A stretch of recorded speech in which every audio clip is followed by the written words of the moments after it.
Hi folks, Jeff Williams here where we have the largest selection of Chevrolet Silverado and GMC trucks with up to $5,000 cash back or 0% financing for 72 months. Plus you can take full advantage of over $9,000 in cash back and Autry Moreland discounts on select Chevrolet and GMC full-size SUVs. That's Autry Moreland Incorporated, 2505 East Malone in Sykeston, Missouri. More than stand on the back of your car, truck, or horse, you paid too much! Good morning. Welcome back once again to the Statesman News Network. My name's Corey Knowles, and today is Tuesday, September 14th. Got some stuff going on today. Some fortunate family, who's yet to be determined, will have a new home of their own before the year's end that'll be free of mortgage. The home, for which the first shovels of dirt returned Sunday evening, will be a gift from Dexter's First Baptist Church. In what the church's pastor, Dr. Steve Easterwood, calls an act of grace, ground was broken Sunday evening on a lot in the east area of the city for a home that will be under construction in just a few more days. A 10-member panel comprising the church's building and planning committees was on hand at the property located on McLeod and Crossover Streets Sunday to ceremoniously turn the first shovels of dirt for the home site. The home will be given to a family selected by key church members who have been busy for several months fashioning an application for interested families to complete. That application packet will be available at the office of First Baptist Church at 11 West Castor in the near future, and families applying do not need to be First Baptist Church members. The application process is open to everyone. It's a neat deal. In other news, a teenager from Poplar Bluff has died of injuries sustained in the 18-vehicle pileup that occurred on Highway 60 east of Dexter on Labor Day. According to the Highway Patrol, 18-year-old Jacqueline King of Poplar Bluff died over the weekend.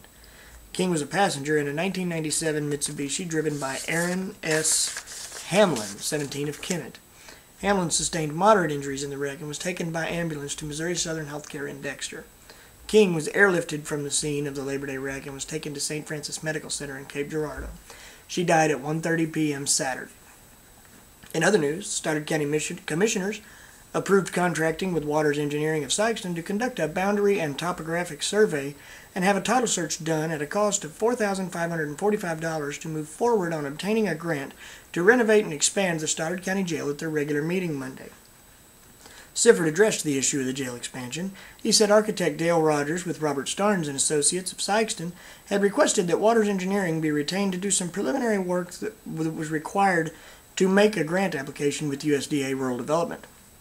He then made a motion to approve the proposal, and it passed 2-0, with Commissioner Carol Gerald joining Sifford in favor of the proposal. Sifford said he has been concerned about leaking at the Sheriff's Department as the new roof was under construction. He said there appeared to be no new leaks during last week's rain, but that the roof was still leaking in some of the old places. The new roof is being installed by Drury Company of Cape Girardeau at a cost of $51,797. In Cardinal news, Redbirds lost a series opener at Busch Stadium against the Cubs last night, scored 5-1. Cardinals now 5 games out of first place in the National League Central Division, and this is do or die time, it looks like. The team will take on the Cubs once again tonight, beginning at 7:15 at Busch Stadium. In football news, the Rams kicked off their season this weekend with a tight loss to the Arizona Cardinals. It was a positive move, though, it looked like. The Cardinals managed to hold off newcomer quarterback Sam Bradford. Bradford threw 55 passes in Sunday's game, placing him in third of all-time St. Louis Rams history. The team's record is now 0-1, and they will be in Oakland next Sunday to take on the Raiders. Look for today to have a high of about 86, I want to say, and a low of in the 60s tonight. Going to be no chance of rain, I don't think. It should be really nice. And the rest of the week looks to be pretty nice. A couple days going to get up around 87, 88, but nothing unbearable.